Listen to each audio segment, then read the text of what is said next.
This is a photograph of Lyndon B. Johnson in front of a chalkboard. Figure 18. 1. President Lyndon B. Johnson. President Lyndon Johnson played a pivotal role in financing higher education. Credit: Modification of Lyndon Johnson in 1970 by LBJ Museum and Library.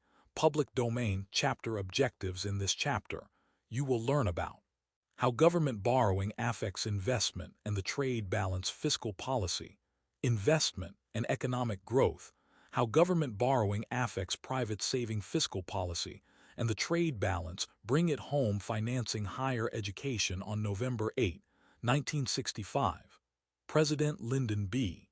Johnson signed the Higher Education Act of 1965 into law. With a stroke of the pen, he implemented what we know as the financial aid, work-study, and student loan programs to help Americans pay for a college education. In his remarks, the president said, "Here the seeds were planted from which grew my firm conviction that, for the individual, education is the path to achievement and fulfillment.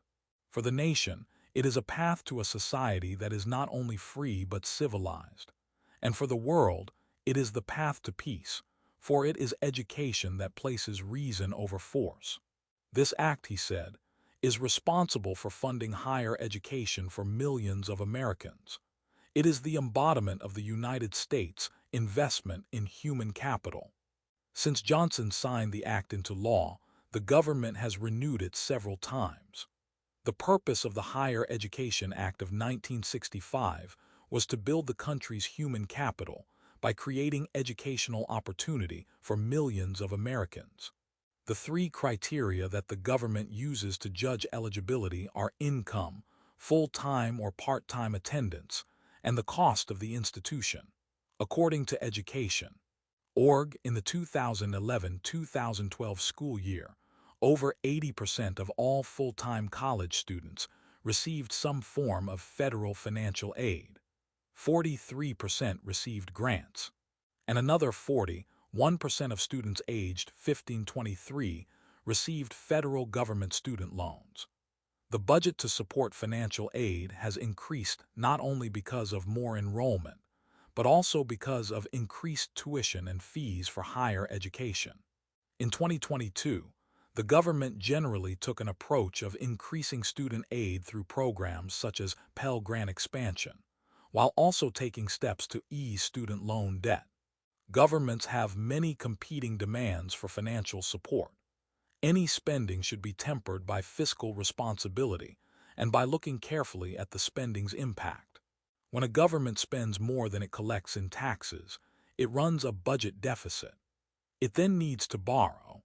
When government borrowing becomes especially large and sustained, it can substantially reduce the financial capital available to private sector firms, as well as lead to trade imbalances and even financial crises. The Government Budgets and Fiscal Policy chapter introduced the concepts of deficits and debt, as well as how a government could use fiscal policy to address recession or inflation. This chapter begins by building on the national savings and investment identity, which we first introduced in the International Trade and Capital Flows chapter, to show how government borrowing affects firms' physical capital investment levels and trade balances. A prolonged period of budget deficits may lead to lower economic growth, in part because the funds that the government borrows to fund its budget deficits are typically no longer available for private investment. Moreover, a sustained pattern of large budget deficits can lead to disruptive economic patterns of high inflation, substantial inflows of financial capital from abroad, plummeting exchange rates, and heavy strains on a country's banking and financial system. Learning objectives. By the end of this section, you will be able to explain the national saving and investment identity in terms of demand and supply, evaluate the role of budget surpluses and trade surpluses in national saving and investment identity when governments are borrowers in financial markets. There are three possible sources for the funds from a macroeconomic point of view. 1. Households might save more. 2. Private firms might borrow less. And 3. The additional funds for government borrowing might come from outside the country, from foreign financial investors.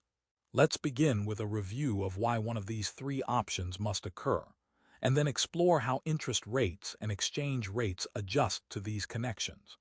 The National Saving and Investment Identity.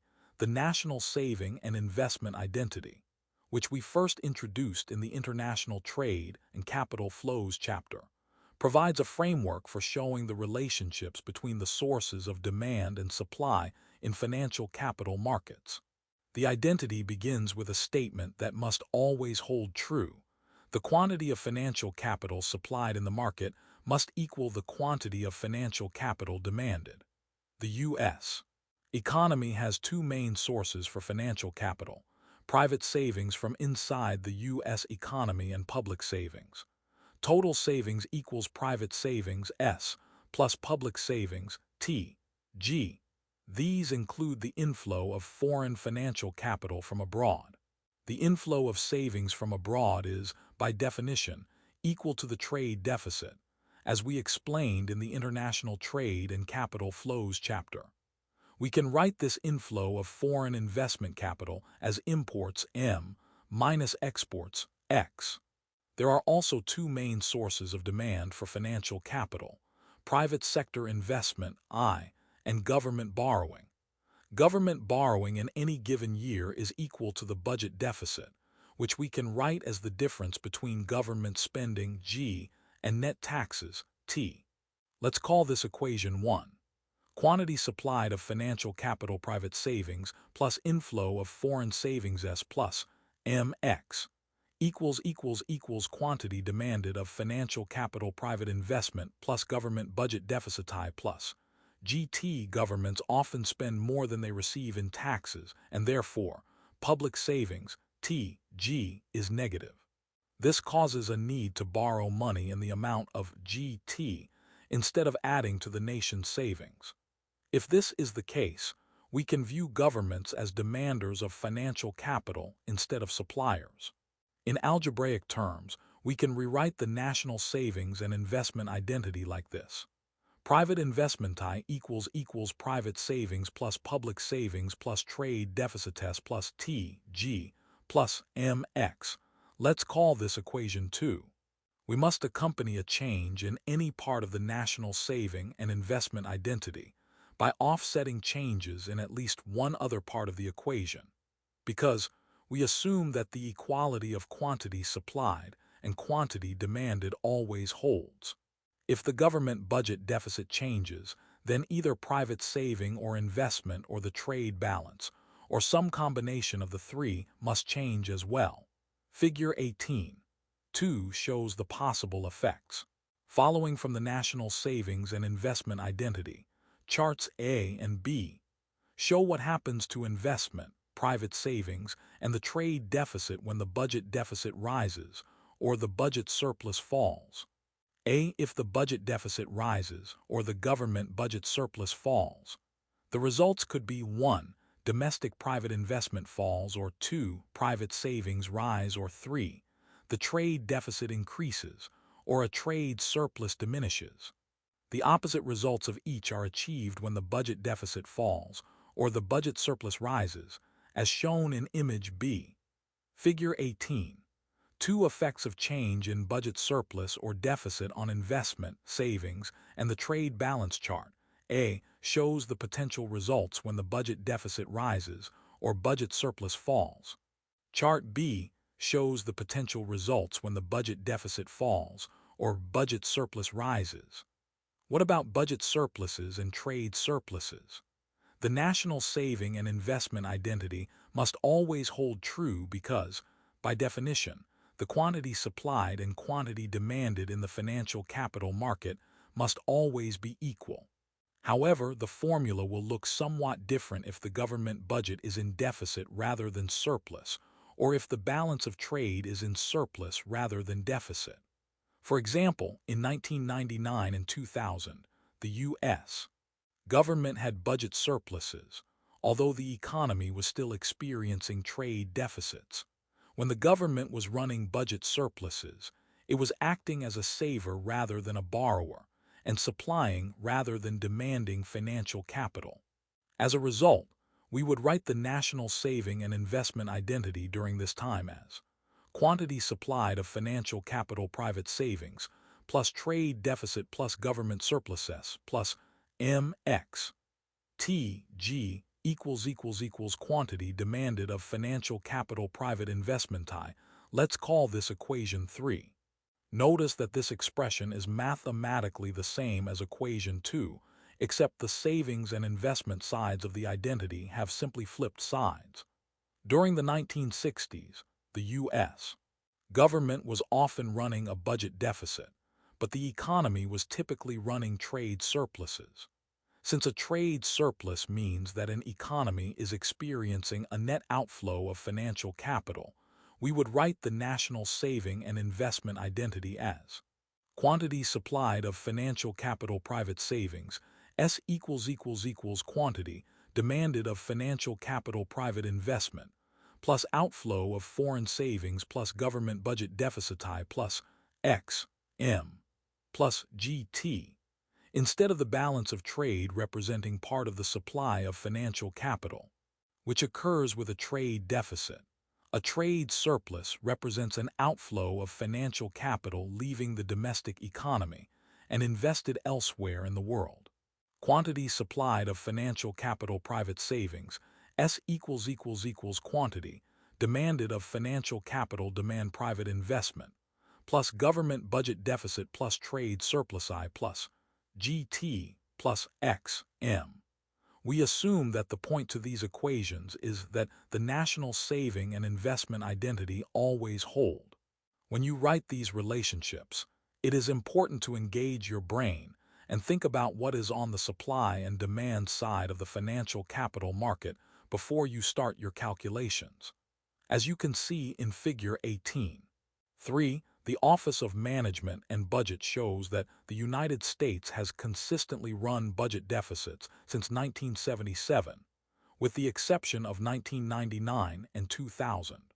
What is alarming is the dramatic increase in budget deficits that has occurred since 2008, which in part reflects declining tax revenues and increased safety net expenditures due to the Great Recession. While deficits were controlled as the economy began to recover in the mid-2010s, the budget deficit increased again in 2020 during the pandemic, and forecasters expect deficits to remain high for the foreseeable future. Recall that T is net taxes. When the government must transfer funds back to individuals for safety net expenditures like Social Security and unemployment benefits, budget deficits rise.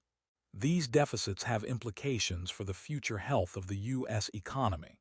This graph is a bar chart illustrating for each year whether the U.S. federal government runs a budget surplus or a budget deficit.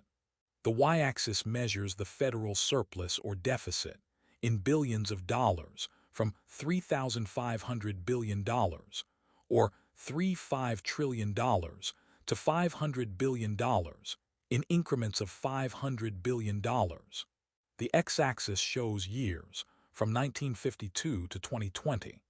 From 1952 to the early 1980s, the budget is either balanced or shows a very small deficit of no more than around $50 billion. There are deficits in the 1980s and early 1990s, but from 1997 to 2001, there is a budget surplus. There are budget deficits in all the remaining years. They are over $1,000 billion 2009 to 2012. Then the deficits shrink to under $500 billion in 2015.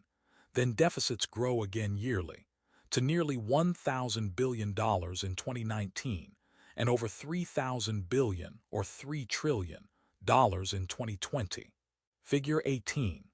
3 United States on budget, surplus, and deficit 1952-2020, billions. The United States has run a budget deficit for over 30 years, with the exception of 1999 and 2000. Military expenditures, entitlement programs, and the decrease in tax revenue coupled with increased safety net support during the Great Recession are major contributors to the dramatic increases in the deficit after 2008. Source: Office of Management and Budget, https, Fred, St. Louis, Org Series FYFSGDA 188S. A rising budget deficit may result in a fall in domestic investment, a rise in private savings, or a rise in the trade deficit. The following modules discuss each of these possible effects in more detail. Learning objectives: by the end of this section, you will be able to discuss twin deficits as they related to budget and trade deficit, explain the relationship between budget deficits and exchange rates, explain the relationship between budget deficits and inflation, identify causes of recessions. Government budget balances can affect the trade balance. As the Keynesian Perspective chapter discusses, a net inflow of foreign financial investment always accompanies a trade deficit, while a net outflow of financial investment always accompanies a trade surplus. One way to understand the connection from budget deficits to trade deficits is that when government creates a budget deficit with some combination of tax cuts or spending increases, it will increase aggregate demand in the economy, and some of that increase in aggregate demand will result in a higher level of imports. A higher level of imports, with exports remaining fixed, will cause a larger trade deficit.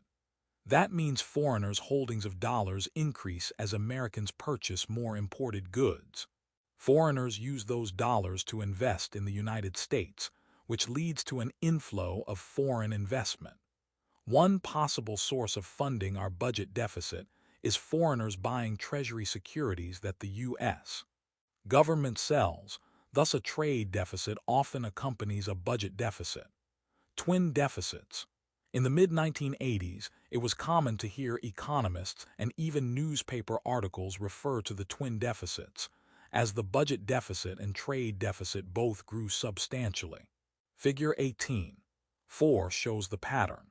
The federal budget deficit went from 2.6% of GDP in 1981 to 5.1% of GDP in 1985, a drop of 2.5% of GDP. Over that time, the trade deficit moved from 0.5% in 1981 to 2.9% in 1985, a drop of 2.4% of GDP. In the mid-1980s, an inflow of foreign investment capital matched the considerable increase in government borrowing, so the government budget deficit and the trade deficit moved together. This graph illustrates two lines: the budget deficit and trade deficit as a percentage of GDP over time. The y-axis measures the percentage of GDP from 16 to 4% in increments of 2%. The x-axis measures years from 1980 to 2020. Notably, both lines are almost always negative. The budget deficit line is nearly always negative, representing a budget deficit. In 1980, it starts at around 2% of GDP, decreases to 5% in 1985, then increases to positive 2%, a budget surplus, in 2000. The budget deficit line then decreases to deficit, reaching 10% in 2009. The line remains in a deficit until 2020. The line increases to 2% in 2015, corresponding with a decrease in gross private savings. Then the line decreases, and the deficit increases to 15% in 2020. The trade deficit line is always negative, fluctuating between around 0.5% of GDP in 1980 to a low of 3% in 1987, a low of around 6% in 2005, and a low of 4% in 2020. Figure 18. For U.S. budget deficits and trade deficits in the 1980s, the budget deficit and the trade deficit declined at the same time. However, since then, the deficits have stopped being twins. The trade deficit grew smaller in the early 1990s as the budget deficit increased, and then the trade deficit grew larger in the late 1990s as the budget deficit turned into a surplus. In the first half of the 2000s, both budget and trade deficits increased. However, in 2009, the trade deficit declined as the budget deficit increased.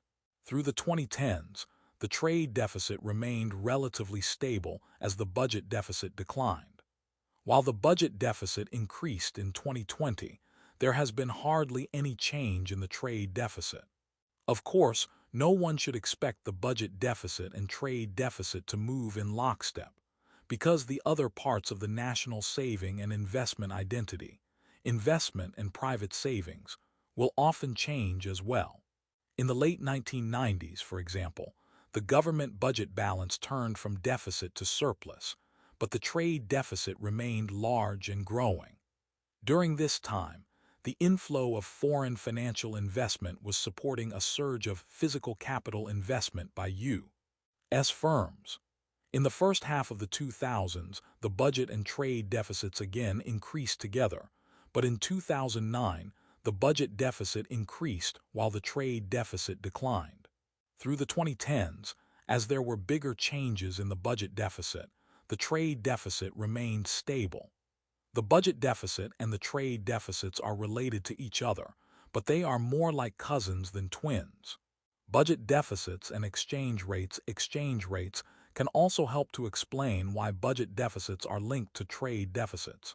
Figure 18.5 shows a situation using the exchange rate for the U.S. dollar measured in euros at the original equilibrium E0, where the demand for U.S. dollars D0 intersects with the supply of U.S. dollars S0 on the foreign exchange market. The exchange rate is 0.9 euros per U.S. dollar, and the equilibrium quantity traded in the market is $100 billion per day. Then, the U.S. budget deficit rises, and foreign financial investment provides the source of funds for that budget deficit. International financial investors, as a group, will demand more U.S. dollars on foreign exchange markets to purchase the U.S. government bonds, and they will supply fewer of the U.S. dollars that they already hold in these markets. Demand for U.S. dollars on the foreign exchange market shifts from D0 to D1, and the supply of U.S. dollars falls from S0 to S1. At the new equilibrium, E1, the exchange rate has appreciated to 1.5 euros per dollar, while, in this example, the quantity of dollars traded remains the same. This graph shows the demand and supply of foreign currency. The y-axis shows the euro-US dollar exchange rate, and the x-axis shows the quantity of dollars traded. As explained in the text, a budget deficit raises the demand for dollars and lowers the supply of dollars because foreign investors want to purchase U.S. government debt. The result is a stronger exchange rate. Figure 18.5 budget deficits and exchange rates. Imagine that the U.S. government increases its borrowing, and the funds come from European financial investors. To purchase U.S. government bonds, those European investors will need to demand more U.S. dollars on foreign exchange markets, causing the demand for U.S. dollars to shift to the right from D0 to D1. European financial investors as a group will also be less likely to supply U.S. dollars to the foreign exchange markets, causing the supply of U.S. dollars to shift from S0 to S1. The equilibrium exchange rate strengthens from 0.9 euro dollar at E0 to 1.5 euros dollar at E1. A stronger exchange rate, of course, makes it more difficult for exporters to sell their goods abroad while making imports cheaper, so a trade deficit or a reduced trade surplus results. Thus, a budget deficit can easily result in an inflow of foreign financial capital, a stronger exchange rate, and a trade deficit. You can also imagine interest rates are driving the exchange rate appreciation. As we explained earlier in Figure 18.8, a budget deficit increases demand in markets for domestic financial capital, raising the domestic interest rate. A higher interest rate will attract an inflow of foreign financial capital and appreciate the exchange rate in response to the increase in demand for U.S. dollars by foreign investors and a decrease in supply of U.S. dollars. Because of higher interest rates in the United States, Americans find U.S. bonds more attractive than foreign bonds. When Americans are buying fewer foreign bonds, they are supplying fewer U.S. dollars. U.S. dollar appreciation leads to a larger trade deficit or reduced surplus. The connections between inflows of foreign investment capital, interest rates, and exchange rates are all just different ways of drawing the same economic connections. A larger budget deficit can result in a larger trade deficit, although do not expect the connection to be one-to-one. From budget deficits to international economic crisis, we lay out step by step the economic story of how an outflow of international financial capital can cause a deep recession in the exchange rates and international capital flows chapter. When international financial investors decide to withdraw their funds from a country like Turkey, they increase the supply of the Turkish lira and reduce the demand for lira, depreciating the lira exchange rate. When firms and the government in a country like Turkey borrow money in international financial markets, they typically do so in stages. First, banks in Turkey borrow in a widely used currency like US dollars or euros, then convert those US dollars to lira, and then lend the money to borrowers in Turkey. If the lira's exchange rate value depreciates, then Turkey's banks will find it impossible to repay the international loans that are in US dollars or euros. The combination of less foreign investment capital and banks that are bankrupt can sharply reduce aggregate demand, which causes a deep recession. Many countries around the world have experienced this kind of recession. Along with Turkey in 2002, Mexico followed this general pattern in 1995. Thailand and countries across East Asia in 1997-1998, Russia in 1998, and Argentina in 2002. In many of these countries, large government budget deficits played a role in setting the stage for the financial crisis. A moderate increase in a budget deficit that leads to a moderate increase in a trade deficit, and a moderate appreciation of the exchange rate is not necessarily a cause for concern. However, beyond some point that is hard to define in advance, a series of large budget deficits can become a cause for concern among international investors. One reason for concern is that extremely large budget deficits mean that aggregate demand may shift so far to the right as to cause high inflation. The example of Turkey is a situation where very large budget deficits brought inflation rates well into double digits. In addition, very large budget deficits at some point begin to raise a fear that the government would not repay the borrowing. In the last 100 years, the government of Turkey has been unable to pay its debts and defaulted on its loans 4 times. Over the past 175 years, Brazil's government has been unable to pay its debts and defaulted on its loans 7 times. Venezuela, 9 times, and Argentina, 5 times. The risk of high inflation or a default on repaying international loans will worry international investors, since both factors imply that the rate of return on their investments in that country may end up lower than expected. If international investors start withdrawing the funds from a country rapidly, the scenario of less investment, a depreciated exchange rate, widespread bank failure, and deep recession can occur. The following Clear It Up feature explains other impacts of large deficits. Clear it up. What are the risks of chronic large deficits in the United States? If a government runs large budget deficits for a sustained period of time, what can go wrong? According to a recent Brookings Institution report, a key risk of a large budget deficit is that government debt may grow too high compared to the country's GDP growth. As debt grows, the national savings rate will decline, leaving less available in financial capital for private investment. The impact of chronically large budget deficits is as follows. As the population ages, there will be an increasing demand for government services that may cause higher government deficits. Government borrowing and its interest payments will pull resources away from domestic investment in human capital and physical capital, that is essential to economic growth. Interest rates may start to rise so that the cost of financing government debt will rise as well, creating pressure on the government to reduce its budget deficits through spending cuts and tax increases. These steps will be politically painful, and they will also have a contractionary effect on aggregate demand in the economy. Rising percentage of debt to GDP will create uncertainty in the financial and global markets that might cause a country to resort to inflationary tactics to reduce the real value of the debt outstanding. This will decrease real wealth and damage confidence in the country's ability to manage its spending. After all, if the government has borrowed at a fixed interest rate of, say, 5%, and it lets inflation rise above that 5%, then it will effectively be able to repay its debt at a negative real interest rate. The conventional reasoning suggests that the relationship between sustained deficits that lead to high levels of government debt and long-term growth is negative.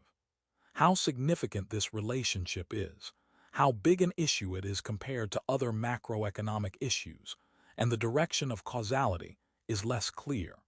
What remains important to acknowledge is that the relationship between debt and growth is negative, and that for some countries, the relationship may be stronger than in others. It is also important to acknowledge the direction of causality. Does high debt cause slow growth cause high debt, or are both high debt and slow growth the result of third factors? In our analysis, we have argued simply that high debt causes slow growth. There may be more to this debate than we have space to discuss here. Using fiscal policy to address trade imbalances, if a nation is experiencing the inflow of foreign investment capital associated with a trade deficit, because foreign investors are making long-term direct investments in firms, there may be no substantial reason for concern. After all, many low-income nations around the world would welcome direct investment by multinational firms that ties them more closely into the global networks of production and distribution of goods and services. In this case, the inflows of foreign investment capital and the trade deficit are attracted by the opportunities for a good rate of return on private sector investment in an economy. However, governments should beware of a sustained pattern of high budget deficits and high trade deficits. The danger arises in particular when the inflow of foreign investment capital is not funding long-term physical capital investment by firms, but instead is short-term portfolio investment in government bonds. When inflows of foreign financial investment reach high levels, foreign financial investors will be on the alert for any reason to fear that the country's exchange rate may decline, or the government may be unable to repay what it has borrowed on time. Just as a few falling rocks can trigger an avalanche, a relatively small piece of bad news about an economy can trigger an enormous outflow of short-term financial capital. Reducing a nation's budget deficit will not always be a successful method of reducing its trade deficit, because other elements of the national saving and investment identity, like private saving or investment, may change instead. In those cases when the budget deficit is the main cause of the trade deficit, governments should take steps to reduce their budget deficits, lest they make their economy vulnerable to a rapid outflow of international financial capital that could bring a deep recession. Learning objectives. By the end of this section, you will be able to apply Ricardian equivalence to evaluate how government borrowing affects private saving.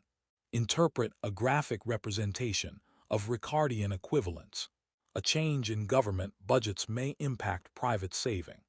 Imagine that people watch government budgets and adjust their savings accordingly. For example, whenever the government runs a budget deficit, people might reason, well, a higher budget deficit means that I'm just going to owe more taxes in the future to pay off all that government borrowing, so I'll start saving now. If the government runs budget surpluses, people might reason, with these budget surpluses or lower budget deficits, interest rates are falling so that saving is less attractive. Moreover, With a budget surplus, the country will be able to afford a tax cut sometime in the future. I won't bother saving as much now. The theory that rational private households might shift their saving to offset government saving or borrowing is known as Ricardian equivalence, because the idea has intellectual roots in the writings of the early 19th century economist David Ricardo, 1772, 1823. If Ricardian equivalence holds completely true, then in the national saving and investment identity, any change in budget deficits or budget surpluses would be completely offset by a corresponding change in private saving. As a result, changes in government borrowing would have no effect at all on either physical capital investment or trade balances. In practice, the private sector only sometimes and partially adjusts its savings behavior to offset government budget deficits and surpluses. Figure 18.6 shows the patterns of U.S. government budget deficits and surpluses and the rate of private saving, which includes saving by both households and firms, since 1980. The connection between the two is not at all obvious. In the mid-1980s, for example, government budget deficits were quite large, but there is no corresponding surge of private saving. However, when budget deficits turn to surpluses in the late 1990s, there is a simultaneous decline in private saving. When budget deficits got very large in 2008 and 2009, there was another rise in saving. When the deficit increased again in 2020, saving jumped up as well. A variety of statistical studies based on the U.S. experience suggests that when government borrowing increases by $1, private saving rises by about 30 cents. A World Bank study from the late 1990s, looking at government budgets and private saving behavior in countries around the world, found a similar result. This graph illustrates two lines: gross private savings and budget deficit or surplus as a percentage of GDP over time. The y-axis shows the percentage of GDP from 20 to 35 in increments of 5%. The x-axis shows years from 1980 to 2020. The two lines generally move in opposite directions as the government budget deficit increases, meaning the line becomes more negative, gross private savings increases, and as the government budget deficit decreases, meaning the line becomes more positive, gross private savings decreases. Gross private savings is always positive and is above the budget deficit or surplus line. It starts in 1980 at around 22% of GDP and fluctuates over time between 17 and 25% until 2020. It peaks in the mid-1980s at around 25% and is at a low of around 15% in 2000. The budget deficit or surplus line is nearly always negative, representing a budget deficit. In 1980, it starts at around 2% of GDP, decreases to 5% in 1985, then increases to positive 1%, a budget surplus in 2000, which corresponds to when gross private savings is at its lowest. The budget deficit or surplus line then decreases to deficit, reaching 10% in 2009, which is when gross private savings is at one of its peaks of 25%. The line remains in a deficit until 2020. The line increases to 2% in 2015, corresponding with a decrease in gross private savings. Then the line decreases, and the deficit increases to 15% in 2020. In 2020, gross private savings spikes to 30%. Figure 18.6 U.S. budget deficits and private savings. The theory of Ricardian equivalence suggests that additional private saving will offset any increase in government borrowing, while reduced private saving will offset any decrease in government borrowing. Sometimes this theory holds true, and sometimes it does not. Source: Bureau of Economic Analysis and Federal Reserve Economic Data. Private saving does increase to some extent when governments run large budget deficits, and private saving falls when governments reduce deficits or run large budget surpluses. However, the offsetting effects of private saving compared to government borrowing are much less than one-to-one. In addition, this effect can vary a great deal from country to country, from time to time, and over the short and the long run. If the funding for a larger budget deficit comes from international financial investors, then a trade deficit may accompany a budget deficit. In some countries, this pattern of twin deficits has set the stage for international financial investors first to send their funds to a country and cause an appreciation of its exchange rate, and then to pull their funds out and cause a depreciation of the exchange rate and a financial crisis as well. It depends on whether funding comes from international financial investors. Learning objectives. By the end of this section, you will be able to explain crowding out and its effect on physical capital investment. Explain the relationship between budget deficits and interest rates. Identify why economic growth is tied to investments in physical capital, human capital, and technology. The underpinnings of economic growth are investments in physical capital, human capital, and technology, all set in an economic environment where firms and individuals can react to the incentives provided by well-functioning markets and flexible prices.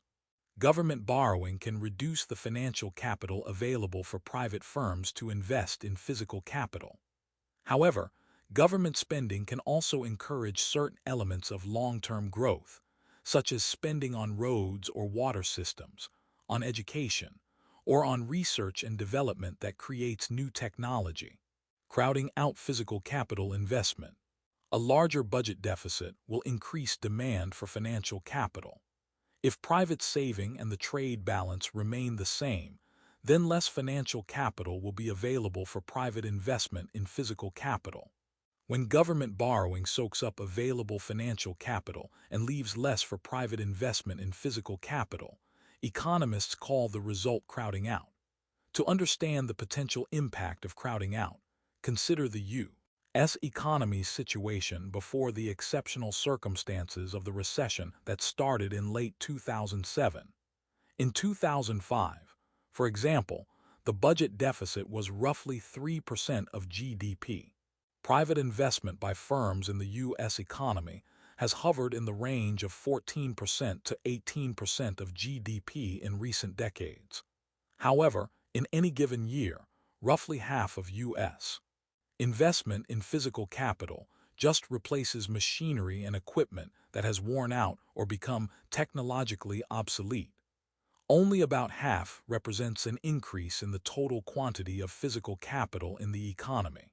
Investment in new physical capital in any year is about 7% to 9% of GDP.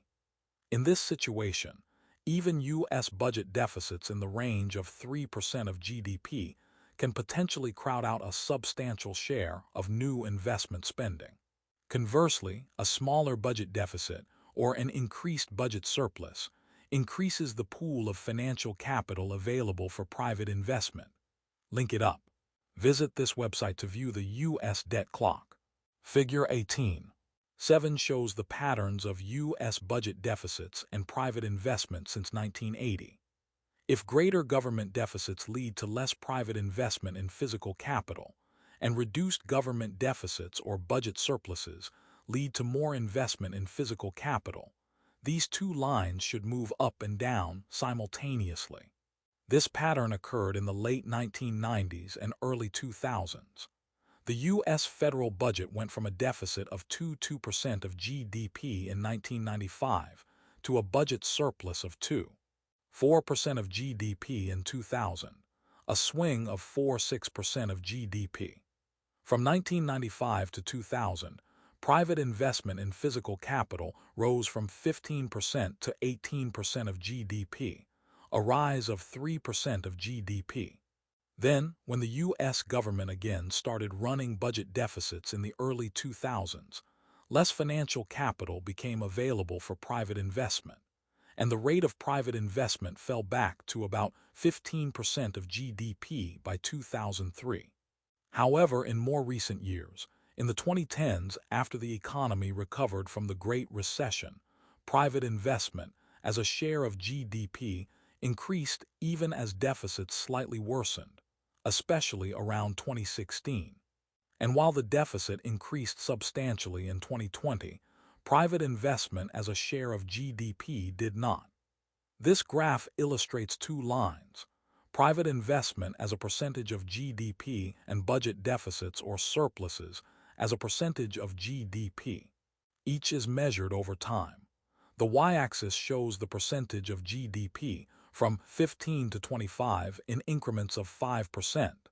The x-axis shows years from 1980 to 2020. The two lines generally move together. Private investment is always positive and is above the budget deficit or surplus line. It starts in 1980 at around 19% of GDP and fluctuates over time between 15 and 20%. It peaks at 20% in 2000 and is at a low of 15% in 2009. The budget deficit or surplus line is nearly always negative, representing a budget deficit. In 1980, it starts at around 2% of GDP, decreases to 5% in 1985, then increases to positive 1%, a budget surplus, in 2000, which corresponds to when private investment is at its peak. The budget deficit or surplus line then decreases to deficit, reaching 10% in 2009, which is when private investment is at its lowest. The line remains in a deficit until 2020. The line increases to 2% in 2015, corresponding with an increase in private investment. Then the line decreases and the deficit increases to 15% in 2020. Figure 18. 7 U.S. Budget deficit surpluses and private investment. The connection between private savings and flows of international capital plays a role in budget deficits and surpluses. Consequently, government borrowing and private investment sometimes rise and fall together. For example, the 1990s show a pattern in which reduced government borrowing helped to reduce crowding out so that more funds were available for private investment. This argument does not claim that a government's budget deficits will exactly shadow its national rate of private investment. After all, we must account for private saving and inflows of foreign financial investment. In the mid-1980s, for example, government budget deficits increased substantially without a corresponding drop-off in private investment.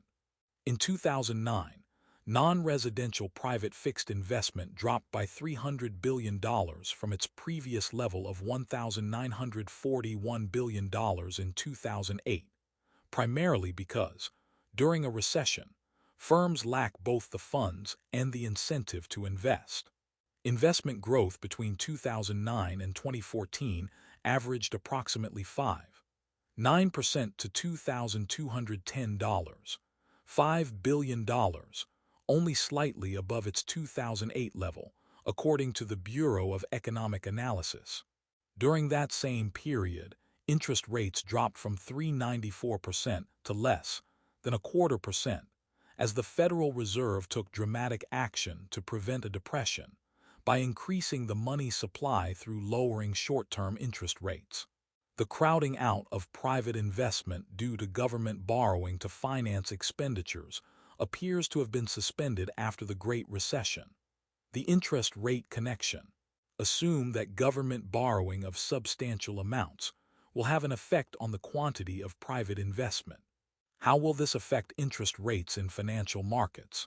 In Figure 18.8, the original equilibrium E0, where the demand curve D0 for financial capital intersects with the supply curve S0, occurs at an interest rate of 5% and an equilibrium quantity equal to 20% of GDP. However, as the government budget deficit increases, the demand curve for financial capital shifts from D0 to D1. The new equilibrium E1 occurs at an interest rate of 6% and an equilibrium quantity of 21% of GDP. The graph plots the downward-sloping demand and upward-sloping supply of financial capital. The y-axis is the interest rate, also known as the price of financial capital, and the x-axis shows the quantity of financial capital as a percentage of GDP. An increase in government borrowing increases the quantity of financial capital demanded at all interest rates. This is a rightward shift in the demand for financial capital. The graph shows that the equilibrium interest rate will rise. Figure 18. 8 budget deficits and interest rates in the financial market. An increase in government borrowing can shift the demand curve for financial capital to the right from D0 to D1. As the equilibrium interest rate shifts from E0 to E1, the interest rate rises from 5% to 6% in this example. The higher interest rate is one economic mechanism by which government borrowing can crowd out private investment. A survey of economic studies on the connection between government borrowing and interest rates in the U.S. economy suggests that an increase of 1% in the budget deficit will lead to a rise in interest rates of between 0.5 and 10%, other factors held equal. In turn, a higher interest rate tends to discourage firms from making physical capital investments. One reason government budget deficits crowd out private investment, therefore, is the increase in interest rates. There are, however, economic studies that show a limited connection between the two, at least in the United States. But as the budget deficit grows, the dangers of rising interest rates become more real. At this point, you may wonder about the Federal Reserve. After all, can the Federal Reserve not use expansionary monetary policy to reduce interest rates, or in this case, to prevent interest rates from rising? This useful question emphasizes the importance of considering how fiscal and monetary policies work in relation to each other. Imagine a central bank faced with a government that is running large budget deficits, causing a rise in interest rates and crowding out private investment. If the budget deficits are increasing aggregate demand when the economy is already producing near potential GDP, threatening an inflationary increase in price levels, the central bank may react with a contractionary monetary policy. In this situation, the higher interest rates from the government borrowing would be made even higher by contractionary monetary policy, and the government borrowing might crowd out a great deal of private investment. Alternatively, if the budget deficits are increasing aggregate demand when the economy is producing substantially less than potential GDP, an inflationary increase in the price level is not much of a danger, and the central bank might react with expansionary monetary policy. In this situation, higher interest rates from government borrowing would be largely offset by lower interest rates from expansionary monetary policy, and there would be little crowding out of private investment. However, even a central bank cannot erase the overall message of the national savings and investment identity. If government borrowing rises, then private investment must fall, or private saving must rise, or the trade deficit must rise. By reacting with contractionary or expansionary monetary policy, the central bank can only help to determine which of these outcomes is likely. Public investment in physical capital. Government can invest in physical capital directly. Roads and bridges, water supply and sewers, seaports and airports, schools and hospitals, plants that generate electricity like hydroelectric dams or windmills, telecommunications facilities, and military weapons. In 2021, the United States spent about $146 billion on transportation, including highways, mass transit, and airports. Table 18. 1 shows the federal government's total outlay for 2021 for major public physical capital investment in the United States. We have omitted physical capital related to the military or to residences where people live from this table, because the focus here is on public investments that have a direct effect on raising output in the private sector. Type of public physical capital: federal outlays 2014, federal outlays 2021. Transportation $91, $915,146. 156. Community and Regional Development $20. $673. $619. Natural Resources and the Environment $36. 170 $140. $691. Education, Training, Employment, and Social Services $90. $615 $236. 723. Other $37. 280 $241. $227. Total $276. 653 $548. 416. Table 18. 1 Grants for Major Physical Capital Investment 2014 and 2021 in millions. Source: Bureau of Economic Analysis, Table 315-5, https apps b gov/itable/index. CFM. Public physical capital investment of this sort can increase the economy's output and productivity. An economy with reliable roads and electricity will be able to produce more. However, it is hard to quantify how much government investment in physical capital will benefit the economy, because government responds to political as well as economic incentives. When a firm makes an investment in physical capital, it is subject to the discipline of the market. If it does not receive a positive return on investment, the firm may lose money or even go out of business. In some cases, lawmakers make investments in physical capital as a way of spending money in key politicians' districts. The result may be unnecessary roads or office buildings. Even if a project is useful and necessary, it might be done in a way that is excessively costly, because local contractors who make campaign contributions to politicians appreciate the extra business. Alternatively, governments sometimes do not make the investments they should because a decision to spend on infrastructure does not need to just make economic sense. It must be politically popular as well. Managing public investment cost-effectively can be difficult. If a government decides to finance an investment in public physical capital with higher taxes or lower government spending in other areas, it need not worry that it is directly crowding out private investment. Indirectly, however, higher household taxes could cut down on the level of private savings available and have a similar effect. If a government decides to finance an investment in public physical capital by borrowing, it may end up increasing the quantity of public physical capital at the cost of crowding out investment in private physical capital, which could be more beneficial to the economy. Public investment in human capital. In most countries, the government plays a large role in society's investment in human capital through the education system. A highly educated and skilled workforce contributes to a higher rate of economic growth. For the low-income nations of the world, additional investment in human capital seems likely to increase productivity and growth. For the United States, critics have raised tough questions about how much increases in government spending on education will improve the actual level of education. Among economists, discussions of education reform often begin with some uncomfortable facts.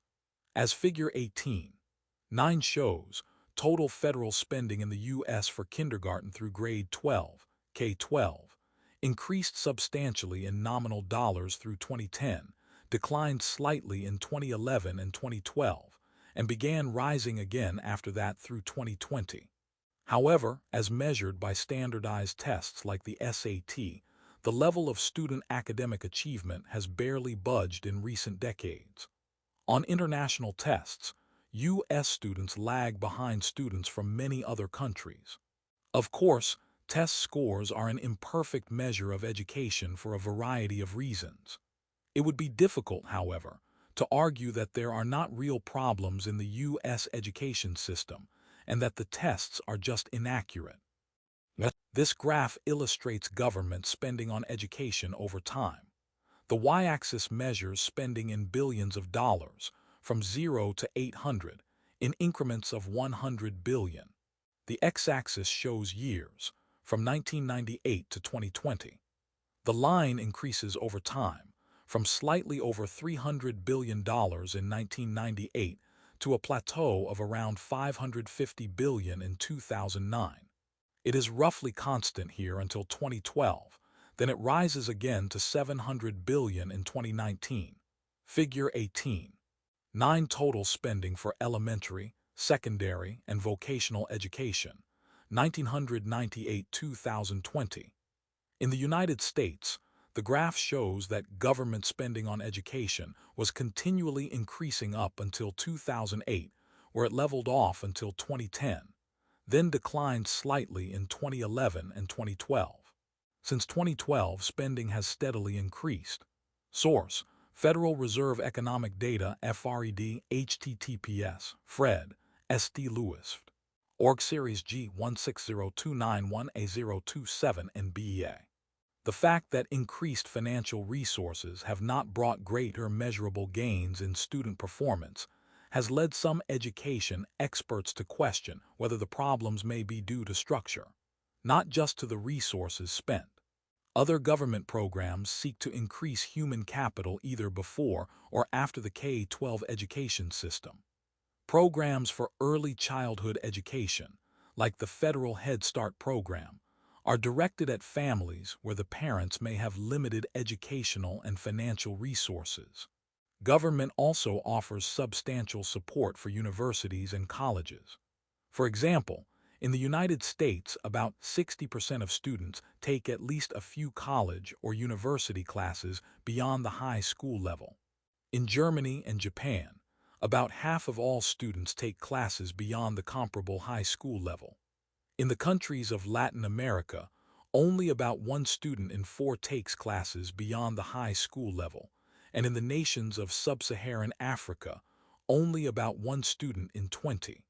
Not all spending on educational human capital needs to happen through the government.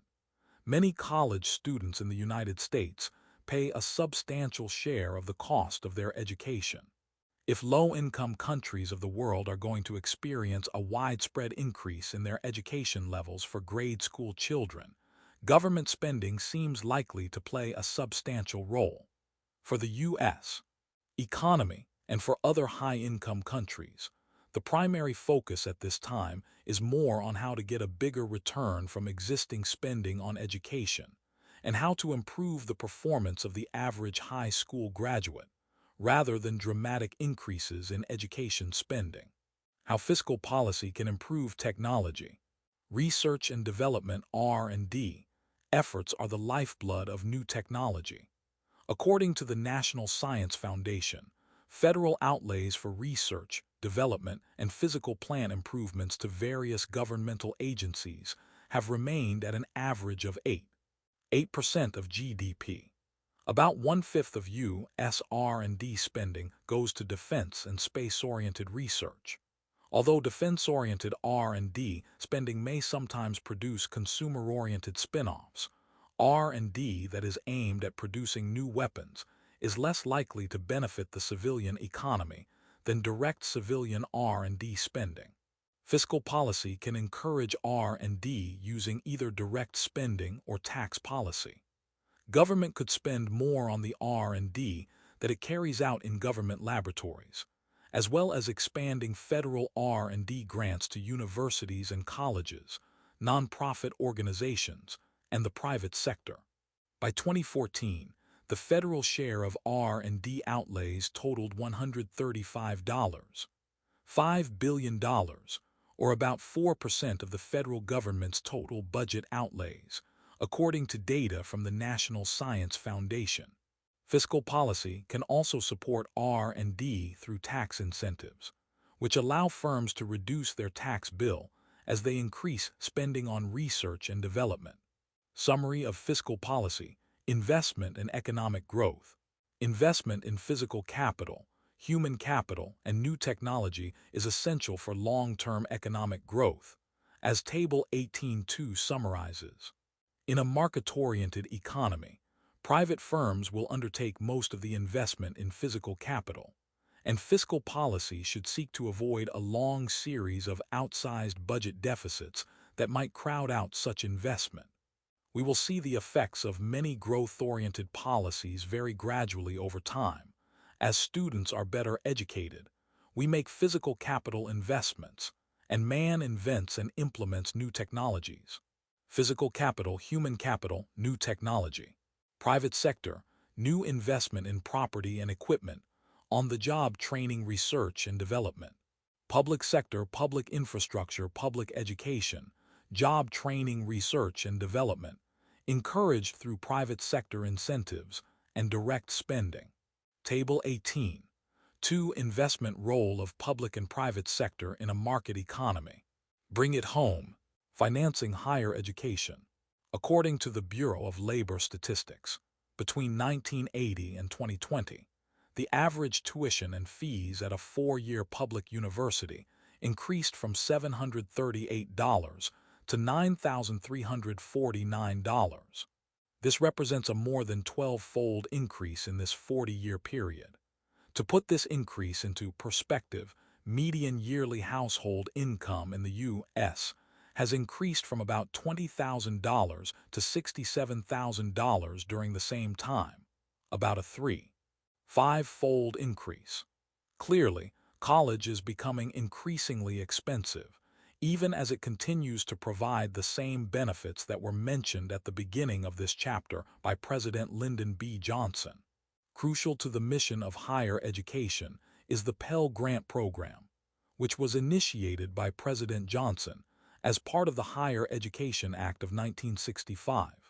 But Pell Grant amounts have not adequately kept up with the rising costs of college tuition and fees. As part of President Joe Biden's Build Back Better proposal, the maximum Pell Grant award would increase to $7,045 between 2022-2025, representing an 8.5% increase, which is one of the largest one-year increases in the last 20 years. The largest increase occurred between 2009 and 2010, during President Barack Obama's term in office. The original proposal also aimed to allow for deferred action for childhood arrivals program participants to benefit from the awards through 2030.